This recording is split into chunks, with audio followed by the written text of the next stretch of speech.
Good morning, everyone. Let the last couple of people come in. Great.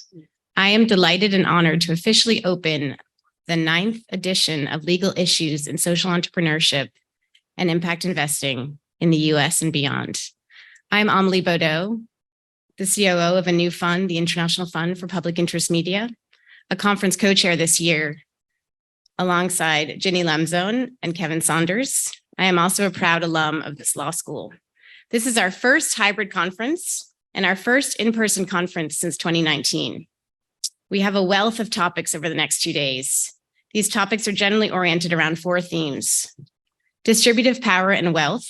Is the impact space ready and willing to democratize capital? Impact investing in times of crisis. Governance, collaboration, restructurings, data, and resilience. Dynamic impact capital, evolving rules, players, structures, and products, and a tale of diverging regulatory environments, navigating local and global regulations and developing the skills to respond. We have close to 400 registrants, 370 or so in person, and another 30 or 40 online. We are gathering today from around the world. At least 14 countries are represented at today's conference. If this is your first time attending, you will soon see that this is more than a conference. This is a community where we come to share with and learn from legal and other practitioners who are dedicating their careers to generating impact in a variety of sectors. It is a gathering where we meet old friends and we make new connections. It is a conversation that will long continue after the conference closes. Let me take a moment to thank those who have made today and tomorrow's events possible. First, I am extraordinarily grateful to the members of the 2023 Program Committee. Please stand up if you're in the audience. I'm not sure how many of us are in here right now, but rise, please.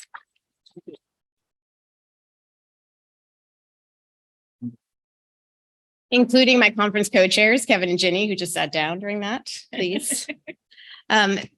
Yes.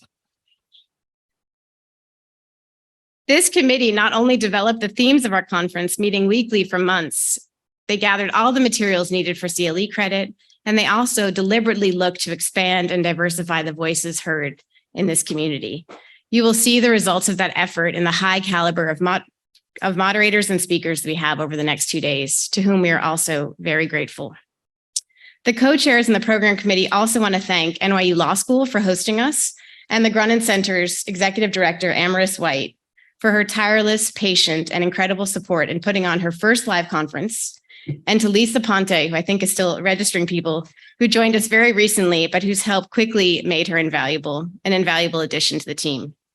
And finally, to Professor Deborah Burand, the director of the International Transactions Clinic and co-director of the Grunin Center. Deborah continues to be the brains and the heart behind this community. The program for the conference and the list of speakers is available online. You should have all received a QR code when you registered. And before we hand over to Professor Burand and our first plenary, I'd love to introduce Amaris to go through some housekeeping matters. Thank you.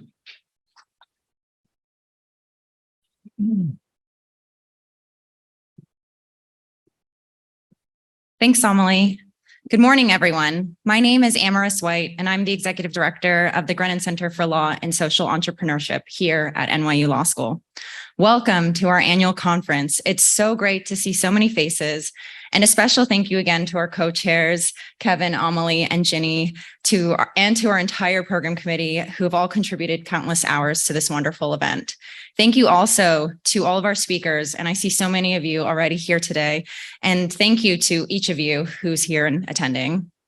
Before we begin, just wanted to cover a couple housekeeping items. If you've not already checked in, please do so after the plenary. I know there were a little bit of lines outside. And also please remember to register and check in tomorrow morning as well. Kushner Lounge, it's an important room to remember. That's also where all of the food will be. So you can get your lunch there, you can get your snacks there, and you can get beverages throughout the day there. Speaking of lunch, today's afternoon plenary is going to be a wonderful discussion with our 6 Grunin Prize finalists. It'll be taking place here in this room, which unfortunately does not allow food or drinks. So please make sure to grab your lunch and eat it in the panel sessions before or in the panel sessions after. And speaking of the Grunin Prize finalists, Tonight's cocktail party is from 5:30 to 7 p.m. in Greenberg Lounge, which is just across the hall over there. I'm very excited for us to all have a chance to mingle and get to know each other and see old friends. And it's also a time where we can celebrate and announce the Grunin Prize winner. It will also be a great opportunity to congratulate all of our finalists for their creativity and hard work. For CLE codes, if you're interested in receiving CLE credit, please make sure to listen for a CLE code in each eligible panel. You can see which sessions offer CLE codes in the program agenda. And after the conference, so tomorrow evening, you'll receive a link to a Google form. And this is your CLE verification form where you will input each of those codes, and you should receive your certificate in a few weeks. If you need to access Wi-Fi, you can log in using the NYU guest credentials using the login and password that's been pasted around the building.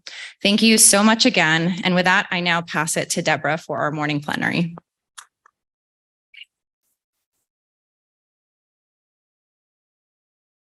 So I'm hoping I'm not going to topple off the stage, but if I do, someone can come catch me. I am just delighted to see so many familiar faces and to see some faces of people I don't know yet, but we will get to know each other. Three of the people that I have been having a wonderful opportunity to get to know are here with us. Oliver Hart, who is on the screen, is the Louis P. and Linda L. Geiser University Professor of Economics at Harvard University and the winner of the Nobel Economic Prize from 2016. I believe that it was when he was in Sweden getting his Nobel Prize that he met David. David Freidlinger is to my left. He's the managing partner of Serial Law Firm in Sweden.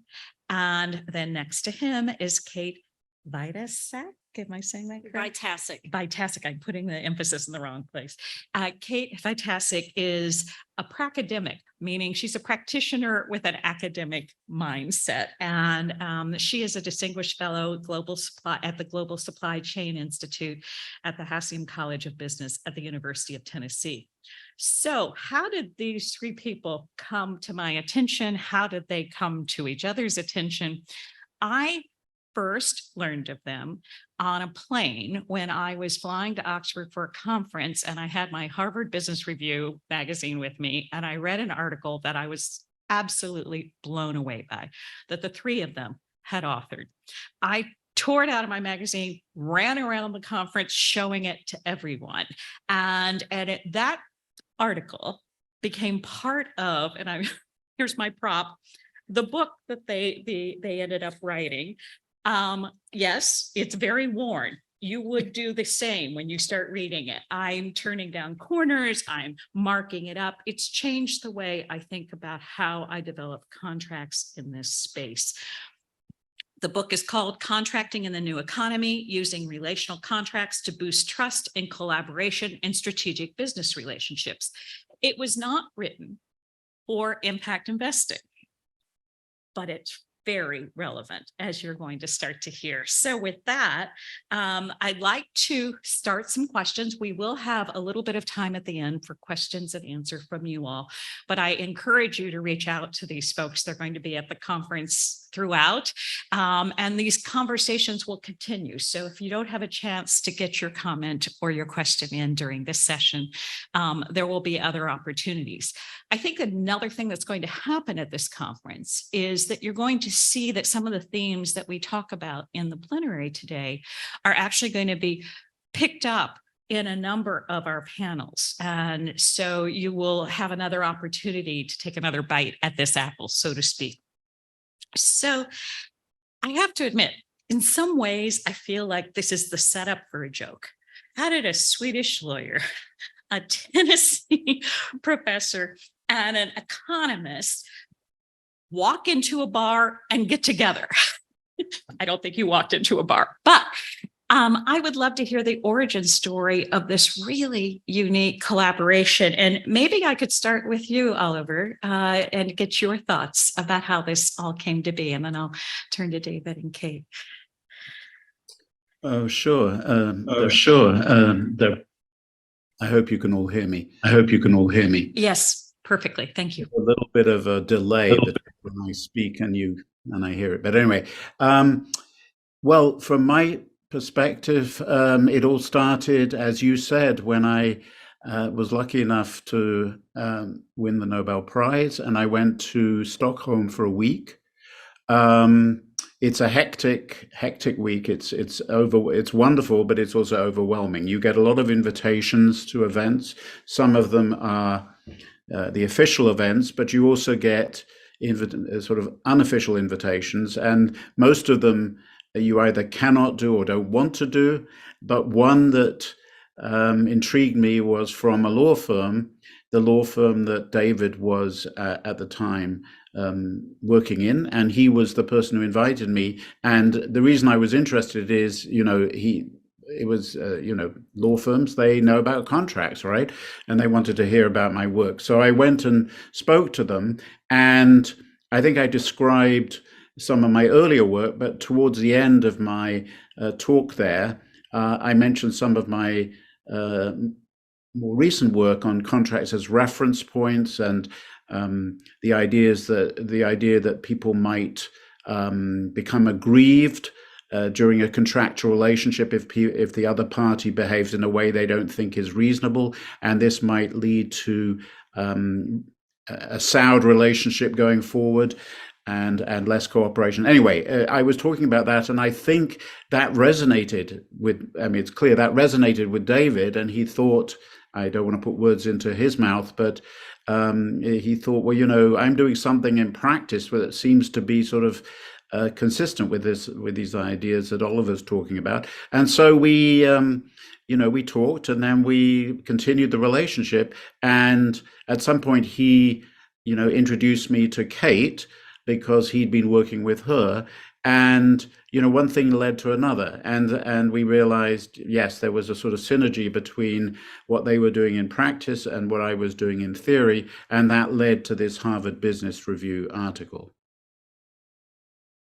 So before I turn to David and Kate, can you say a word about your work in contract theory and how it's evolved over the years? Because I think that would be a nice scene setting for those who may not be as familiar with your work. Sure. Yeah, no, happy to do that. When I first started working on contracts, I was sort of focused on what economists call the hold-up problem.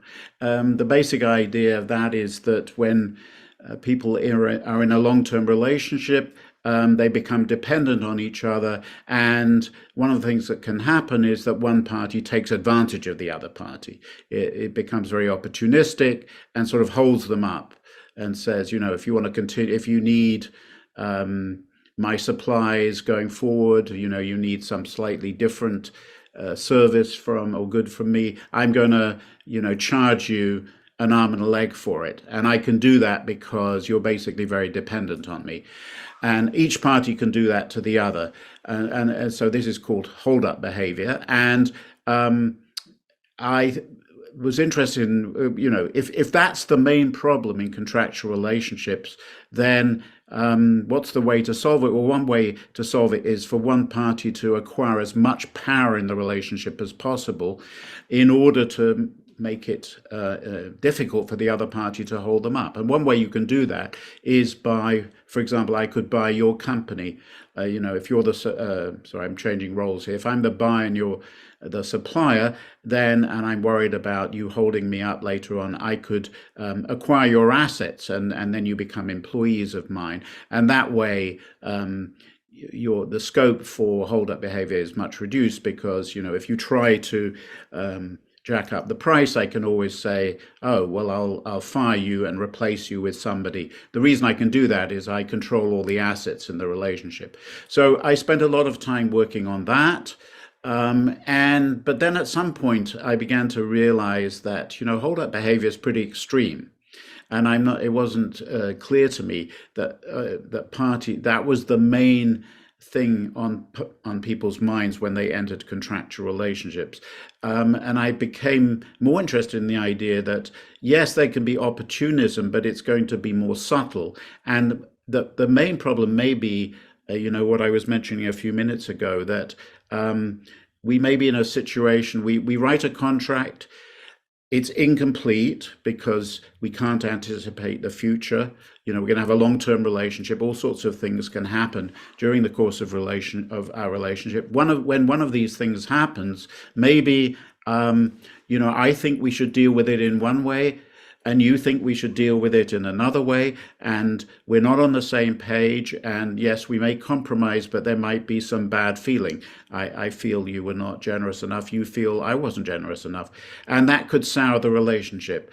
And so it seemed to me that might be more of a problem than hold up. But the way to deal with that problem is not to accumulate a lot of power. Rather, it is to try to come up with mechanisms that will keep us on the same page during the relationship. In other words, minimize the chance that I will think you've behaved unreasonably or unfairly, or that you feel that of me. And so I was sort of thinking about that. And then, as I say, I came across David's work and then Kate's work, where they're basically saying, guiding principles that we agree to in advance could be a way for us to minimize the chance of bad feeling and a sad relationship going forward. So I'd already gone part, my thinking had evolved, but I hadn't got to the point of the guiding principles. I got to the point where I thought parties should, that the main problem might be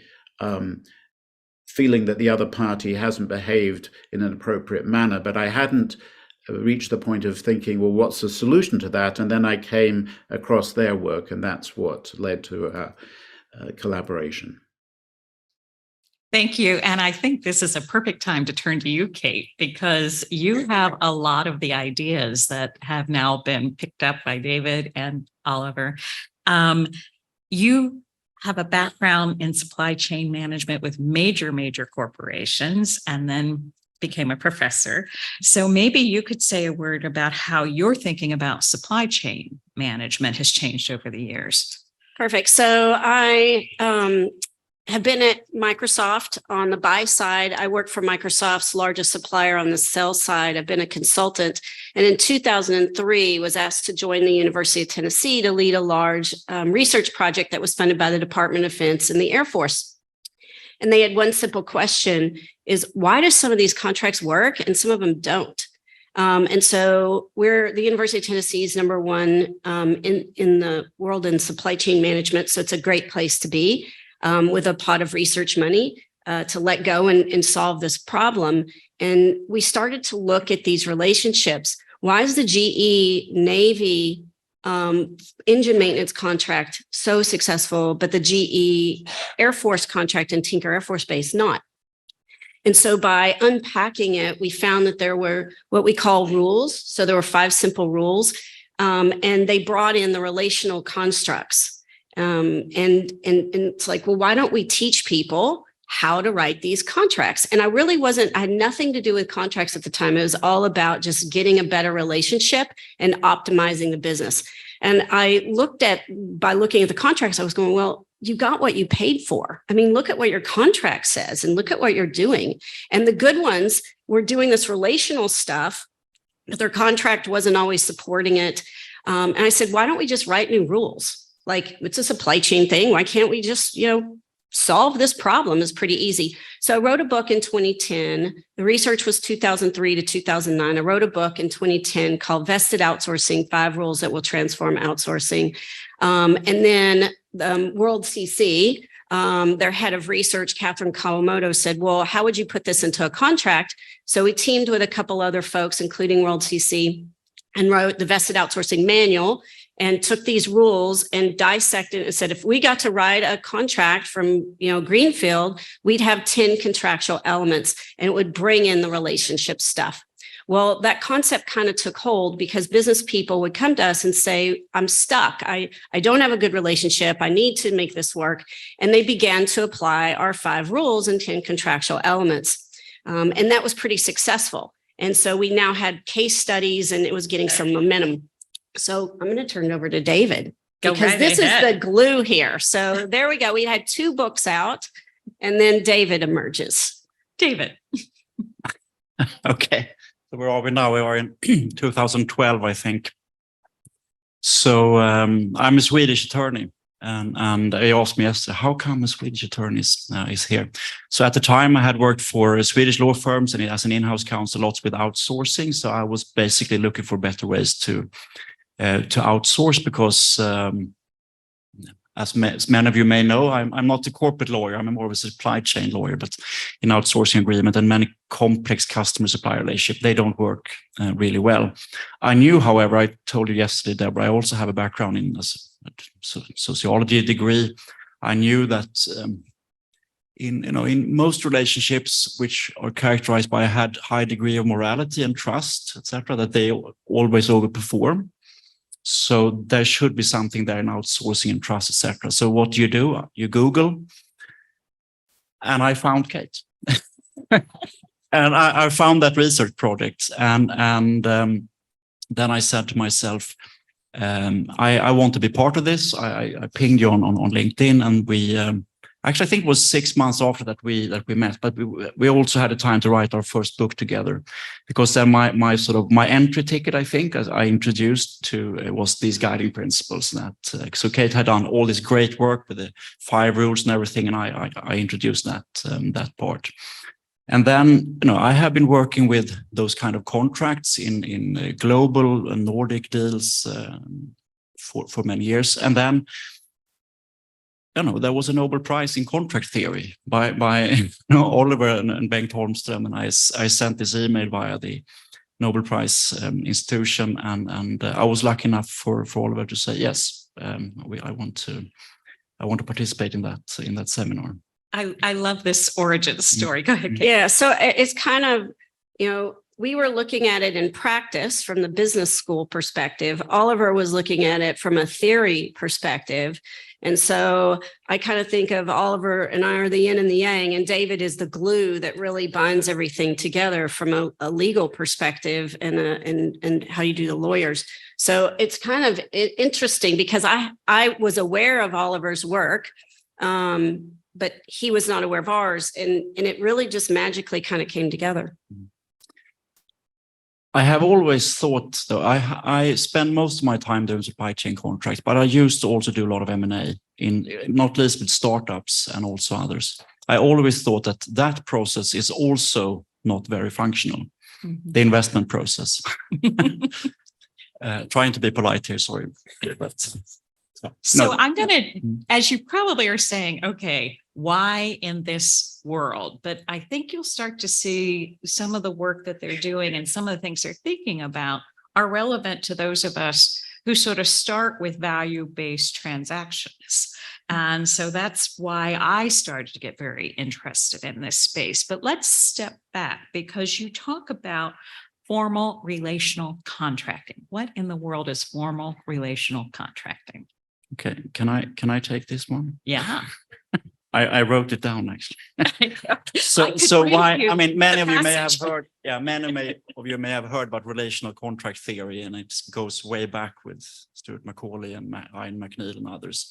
And also in economic theory, is repeated game theory. They talk about relational contract, but that's more, the informal relationship that evolves over time. Because many of you, we like this distinction that Stuart Macaulay made between the real deal and the paper deal.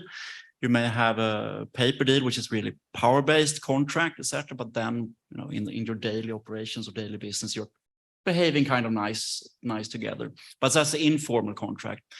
And what we try to do with these contracts, we call them informal relational contracts, is why not, as you said, Kate, why not write this down in a contract and actually make that the rules and make the written contract support that great relationship, which we know will enhance not only the relationship, but then also enhance the business performance.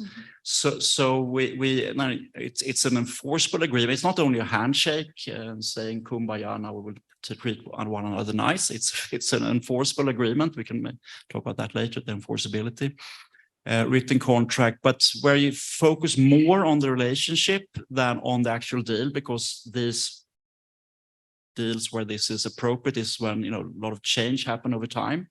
So you focus more on the relationship than the changing deal. Trying to mitigate risk.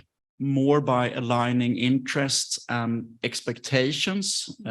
Oliver spoke about sort of this misaligned expectations from the start, and then also by incorporating those guiding principles. And those guiding principles, what are they? They are basically moral norms of loyalty, equity, honesty, reciprocity, etc., that we actually write into the contract, and also make a basis for interpreting the contract. Mhm. To put more formality into that informal relationship.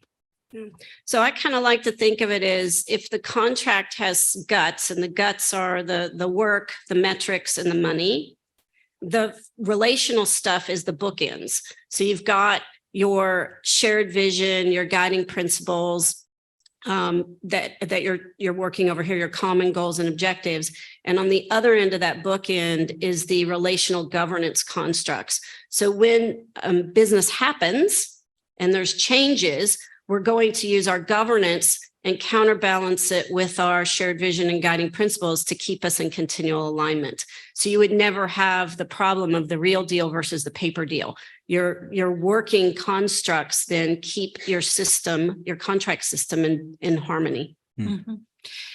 Oliver, I want to bring you back into this conversation because before I knew about this work, I had been really thinking a lot about your discussion about incomplete contracting and the idea, and I think all of us who are lawyers who write contracts, you know, you cannot address every issue. And there's been a lot of criticism, deserved at times, that in our space, which is impact investing, that the legal load is overwhelming the transaction size, that and because the lawyers are trying to do really difficult things. We're trying to address not only financial return, financial risk, impact return, impact risk. And I remember I'm looking at my colleague out here who wrote the first social impact bond. And I remember you telling me that you started with a blank sheet of paper. And so we're trying to do hard things here. And so I had actually started thinking about what happens when when things are very incomplete. And it's hard enough to be complete where financial goals are there, but when you add these social goals, it was really hard for me to think of, well, what do you put into a contract? What do you not put into a contract? And then as you started to share with us, what happens when the contract doesn't tell you what to do? And I wonder if you have some thoughts about that, and then we'll move back to this conversation of what relational contracting can do. Yes, well, that is the key question, I think. You know, what happens when something turns up which the contract doesn't, the contract is silent about, doesn't say what's meant to happen. In my earlier work, I emphasized the idea of residual control rights, that, if I acquired your assets, that would, I'm coming back to what I was saying earlier, I would have more power in the relationship because I would have the ability to make decisions about those assets in any situation where the decisions were not specified in the contract. And there would be many situations where what was to happen was not specified in the contract, and then I would have these residual control rights, the right to decide on things where the contract hadn't said what was meant to happen. But of course, that only takes you so far, because in any relationship, I mean, even if I have control over the physical assets in the relationship, they're still all the human assets, and I can't get control over those because, we don't live in a world of slavery, fortunately. And even if we did, human beings can always not co-op. Well, let's not go down that road. But I mean, you have to get the human part of the relationship to be on the same page as you are. You need cooperation from them. And this is why, as I say, I've sort of over time moved away from this idea of power and towards the idea that what we want, how do we make a relationship work if in fact neither of us is if we're basically decent people, which I think most people are, then the problem is getting into situations where reasonable people can disagree about what the right thing is.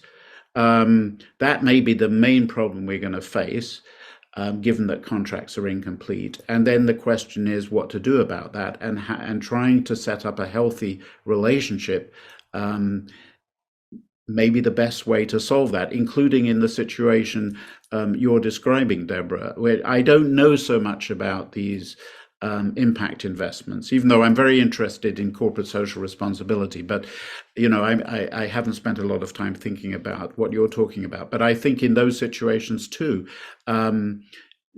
building the healthy relationship is the most important thing, and the guiding principles as a way to sort of support this healthy relationship, I think can be, extremely effective. I would like to say one other thing, actually, because, which is that when I talked to David and Kate, I realized, and one of the things which really struck me was they were talking about business relationships in the same way that economists think about them, which is that there is, economists would use the word surplus. There's some gains from both parties from this relationship. I think I get this sense that lawyers often think in sort of zero sum terms, that I want to make sure that my partner, my client is as protected as possible in the relationship, possibly to the detriment of the other side, and the other side is thinking the same. So it's as if there's a fixed amount there, and the more I get, the less you get. But in fact, there isn't a fixed amount. We're trying to create as much value in this relationship as possible. When that's what one of the things that David and Kate do with their approach is that the part, as well as these guiding principles, the parties sit down at the beginning and talk about what they're trying to achieve from this relationship. So it's a sort of win-win approach as opposed to a zero-sum approach. And that's exactly the way economists think about it. So it was kind of rather exciting to see that practitioners and theorists actually, there was a way for them both to think about this in the same way. So somewhat long and rambling answer to your question, maybe not an answer at all. No, it's good. And it leads me to where I want to take Kate and David next, which is, we all are working in uncertain worlds. We've been reminded of that in the last couple of years. And things that we thought we had agreement on may have been changed because of exogenous events that we saw coming at us. I'd love to have you give a couple of very maybe short but examples of things you've seen, business relationships, where these kind of relational approaches have built more resilience into the arrangements that you've put together. Go ahead, Kate. So it's interesting because Harvard Business Review actually asked us to come back and with this exact same question, and we did a follow-up article. And one of the examples we had was a pharmaceutical company, and they were outsourcing their facilities and real estate management, so dining and cleaning and maintenance. And so COVID hits. In the very first part, then you have to over clean. There's tons and tons of cleaning. They're sanitizing every hour. And then all of a sudden you shut down the facility and there's none. What do you do with these employees, right? So I think COVID taught us that it was a perfect test that what we were putting in practice between 2010 and COVID, these deals would be very resilient. So I'll give you a real example. It's absolutely fascinating from this pharmaceutical company. We're closing the factory, not the factories necessarily, but all the office buildings. So there's all the extra workers. So do you then lay them off? Do you send them home? What do you do with them? And so they came together. And remember, I said business happens and you go to governance. So governance said, well, we don't know when it's going to be, but we'd like to have the employees come back. So let's, think about the long-term view. So they took those same workers and they said, let's go do preventive maintenance. All this stuff that we were supposed to do in the future, let's pull this in. We're working really hard around the clock to make a vaccine. And those people are exhausted And so why don't we give them special meals, like whatever you want? We've got dining people here, take home meals to your family. So they, like on a dime, repurposed to the what they were doing to optimize for the given changes. And we have example after example of that, where the governance structure, you've got the work, the metrics, and the money, and you've got your shared vision guiding principles and the governance. The bookends are helping them change very quickly. What kind of other business relationships have you seen, David, where this kind of relational contracting can work well? I mean, it's numerous by now. But I was just thinking of a recent example, because what we do in these deals is there's a process that you co-create the agreements, and partly also you co-create the pricing model. I mean, you set up the vision, as Kate said, you agree upon some certain desired outcomes, and then you try to create good incentives to achieve those outcomes. We had this interesting discussion yesterday about outcomes and output, etc. But then, of course, I mean, it's hard to make a pricing model to drive the right incentives for outcomes. It's quite tough, right? So I had this client and the customer and the supplier. This was just a few months ago, and they realized we did something wrong here, and now it feels like the supplier is totally overcompensated. And I mean, in a traditional setting, then there would be a classic fight, where the parties taking opposite positions, etc. But in this case, they both realized, both the supplier and the customer, well, we have these desired outcomes. We want to achieve a high degree of sustainability. For that was one of the desired outcomes, high customer satisfaction, etc. If we have a pricing model like this, we won't achieve those outcomes. And now we agreed upon those guiding principles. So let's be fair and reasonable and solve the problem. Mm-hmm. And so they did, with our help, because we also participate after the deal has been signed. So I think this is just a proof of a very different kind of conversation going on. So this was not an exogenous event. They did a mistake, so to say, an honest mistake, though, while co-creating the deal, and then they solved it, and now they did something better, because they knew that long term that is what would be the best for both parties. Yeah. And I want to answer kind of in a macro perspective as well. So when we came out with the first book in 2010, it was titled Vested Outsourcing, and it talked about the 5 rules to have better outsourcing relationships. And then we found that companies, they're like, well, we have this problem in our union, or we have this problem with whatever. And so the concepts really expanded to definitely outside of buyer-supplier relationships. So in Belgium, for example, there was a joint venture that used the methodology. In Canadian government, a labor services, so the hospital and the doctors, so a classic union example. And that is the story we tell in this book. That's an amazing example of how they totally turned that relationship around. And then most recently, one that I find absolutely blows my mind is SKA Observatory, Square Kilometer Array Observatory. They're a treaty of 16 countries that have come together to build the world's next generation telescope. It's going to take about 10 years. They're 2 years in. And so they contacted us again through Google, LinkedIn, right? And said, I've read your HBR article and we need these relationships to work. It's 16 countries, 20 different suppliers. They use the methodology and it's been very, very successful. And so that's what kind of excites me, is how you can take this relatively simple concept. It's been, relational contracts been around since the 60s. We didn't invent anything, but from a supply chain perspective, how do you make it work? Mm-hmm.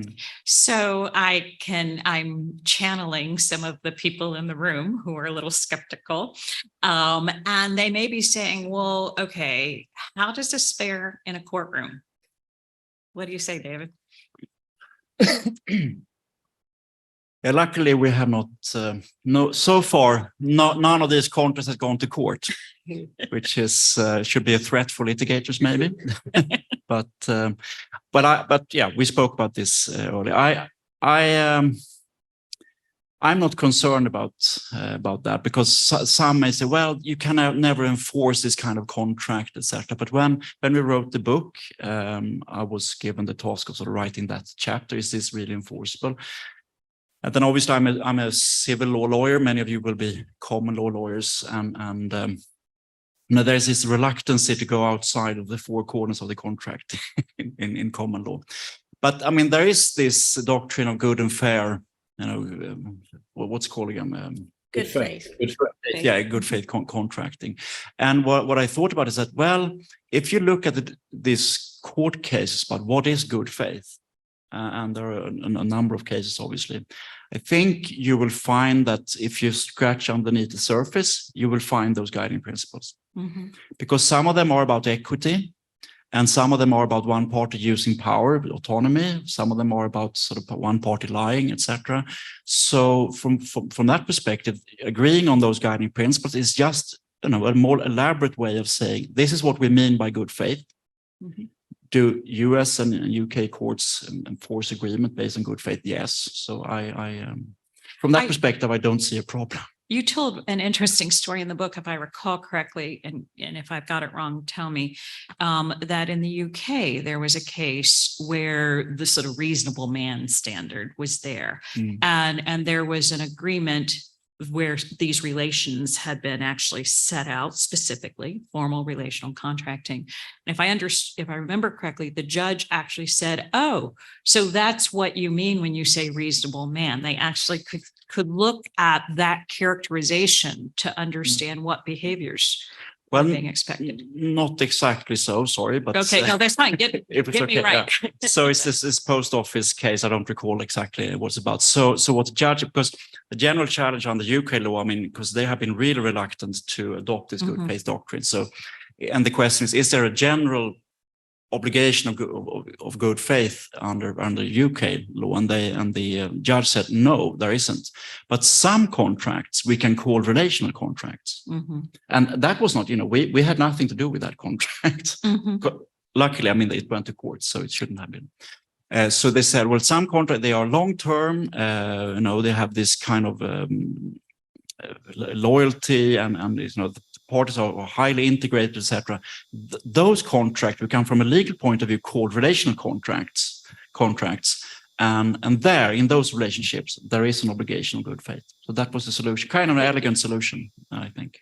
Yeah, and when you look at that, like David said, that wasn't a contract that we had supported. It was actually what I would call an informal relational contract. So the judge said, sorry, you have a relational contract. It's long-term, it's complex, you're doing all these things. And so therefore you have this obligation. And this is why we're such advocates for formal relational contracts, because they had an informal one. And the judge said, bad, you need to uphold the relationship. So by bringing it in and making it formal and putting it in very simple, plain language that people can adhere to and learn from, you stay in alignment. Thank you for that clarification. I want to open this up to you. So we have standing mics. So if you can go to a microphone. So I think instead of raising your hand, race to the mic. And I see people start to run one up. here.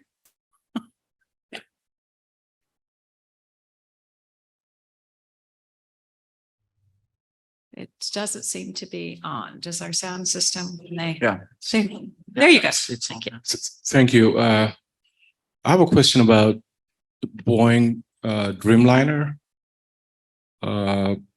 There's a lot of literature on transaction cost economics and what happened with the Dreamliner. So is relational contracting, do you think it's going to work for very complex supply chains like Boeing that had thousands and thousands of suppliers in a three-tier supply chain system, and it costed more than, I think, $6 or $7 billion in lateness?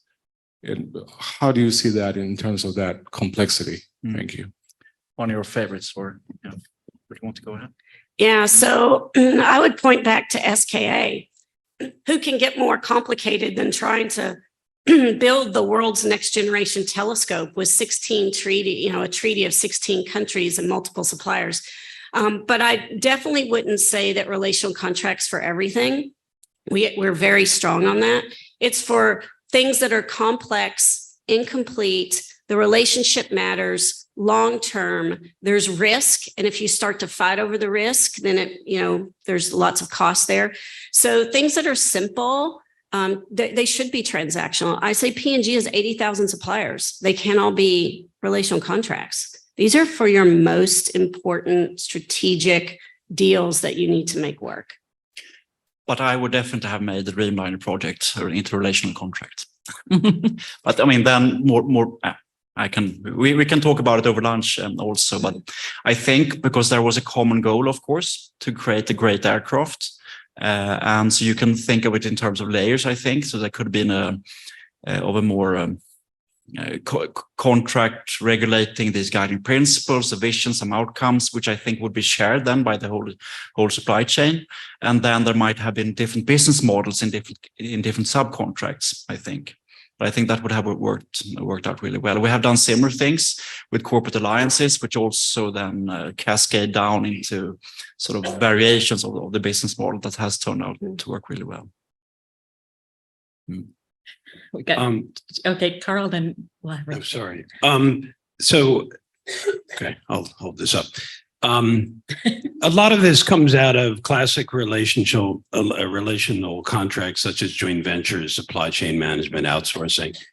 And I think there's more symbiotic relationships. I'm curious if you take it out of that context and look at investment transactions or debtor-creditor relationships where there's a different power dynamic and a different, set of conventional contracts. I'm curious to see how whether you've given some thought to how you would apply these kinds of principles in that very different contractual context.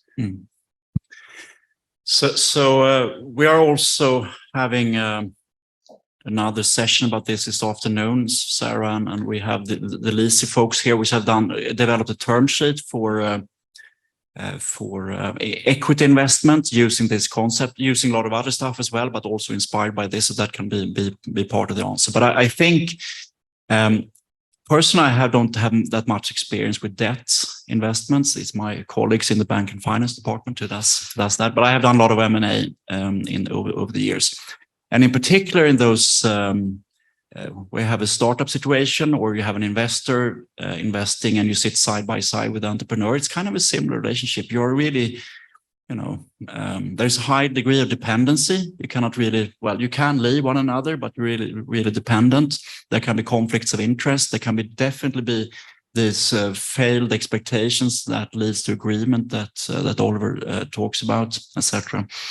However, in my experience, it's quite common that the investor comes with a team of lawyers and handcuffs, and really, thinking in terms of Oliver's early thought that, if I don't do this and that, come with the handcuffs, then I will become really dependent on the entrepreneur. So they may hold me up at the later stage. So that is why I come with the handcuffs, and the result is quite ironic in my experience, having also represented many on the entrepreneur side, saying they become so angry by being mistreated and mistrusted, so they want to hold up the entrepreneur, and it's sort of provoked by the behavior of the buyer instead.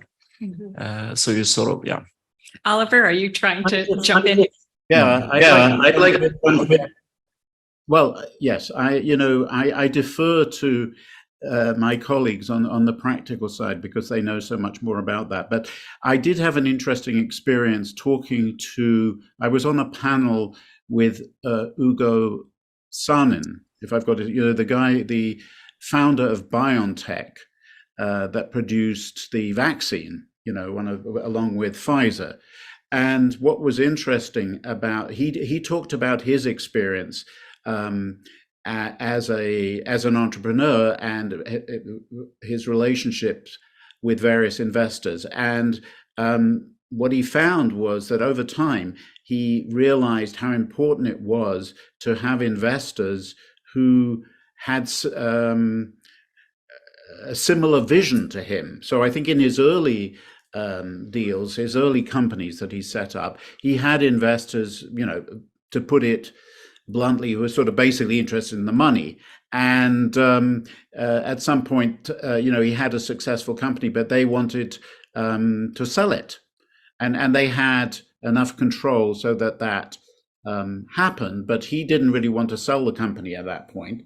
But he did make money out of that deal, and then he set up another company. But this time he made sure that his investors actually had a sort of similar vision about what, to his, about what they were trying to do. So it wasn't just about getting a return on their investment, but also about producing amazing vaccines, which eventually led to the COVID vaccine. So so that was extremely interesting, saying that that we want to have allied preferences and views, which I think that's what the formal relational contract is about, is trying to actually help that happen. Mhm. Which is of course also relevant in debt investment. We spoke about one of your favorites, Deborah, I know by now, it's the force majeure clause. I mean, can unexpected things happen in a debt investment that you may need to deal with? Maybe the lender doesn't want to step down, and maybe but how do you deal with that situation? I think many contracts don't have the mechanism for doing that in a good way. Yeah, and I want to shout out to the LISI folks, Legal Innovation for Sustainable Investments, a nonprofit out of the Netherlands. And they had that exact question, and they came to us, and we did a series of meetings with them, and they created what was called the Impact Term Sheet, which is an open source document pulling in the methodology that we teach into that. So they're here, they'll be for the conference, but I encourage you to see what they're doing, because that was the question that they had.